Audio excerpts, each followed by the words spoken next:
అప్పుడున్న పోలీసు ఉన్నతాధికారులు నలిపేస్తే, నోవాటెల్లో ఉంటే భయభ్రాంతుల్ని చేస్తే, హోటల్ రూముల్ని బూట్లతోటి కొడితే, అరెస్ట్ చేయాలని ప్రయత్నం చేస్తే, విశాఖపట్నం మొత్తం వచ్చి మన నోవాటెల్ ముందుకు వచ్చింది. అంత బలమైన మెమరీ కూడా వచ్చింది, జ్ఞాపకం. అందుకే నాకు విశాఖపట్నం, నేను అందుకని ప్రత్యేకించి విశాఖపట్నంలో ఈ ఫంక్షన్ పెట్టాలని నిర్ణయించుకున్నాను. అలాగే మాట వినాలాగండి. అలాగే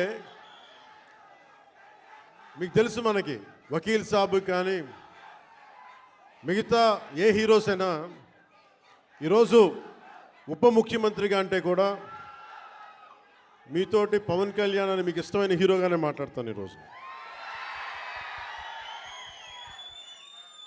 అంటే అందరి హీరోల సినిమాలకి డబ్బులు 150 రూపాయలు 200 ఇస్తే, పవన్ కళ్యాణ్ స్పెషల్ ఏంటంటే 10 రూపాయలు 15 రూపాయల టికెట్ గత ప్రభుత్వంలో. అలాంటి పరిస్థితుల్లో కూడా భీమ్లా నాయక్ని ఘన విజయం చేసిన మీ అందరికీ ఈ రోజున సభాముఖంగా మీ అందరికీ ధన్యవాదాలు తెలియజేస్తున్నాను. యావత్తు తెలుగు ప్రజానీకానికి, ఆంధ్ర ప్రజానీకానికి, రాష్ట్రానికి. ఇలాంటి పరిస్థితుల్లో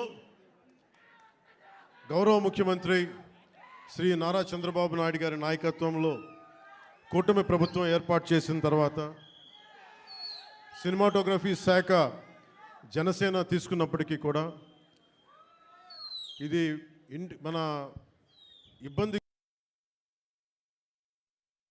అంటే మనం తీసుకోకూడదు అని చెప్పేసి ప్రత్యేకించి కావాల్సిన నాకేం ప్రత్యేకంగా ఏం చేయలేదు, కానీ అందరి హీరోలకి ఎలా చేశారో చేసినందుకు ప్రత్యేకంగా అంటే మనం తీసుకోకూడదు అని చెప్పేసి ప్రత్యేకించి కావాల్సిన నాకేం ప్రత్యేకంగా ఏం చేయలేదు, కానీ అందరి హీరోలకి ఎలా చేశారో చేసినందుకు ప్రత్యేకంగా వారి మనస్ఫూర్తిగా మనందరి తరపున, మన అభిమానులందరి తరపున వారికి ఒక్కసారి బలమైన కరతాళ ధ్వనులతోటి కృతజ్ఞతలు తెలియజేద్దాం.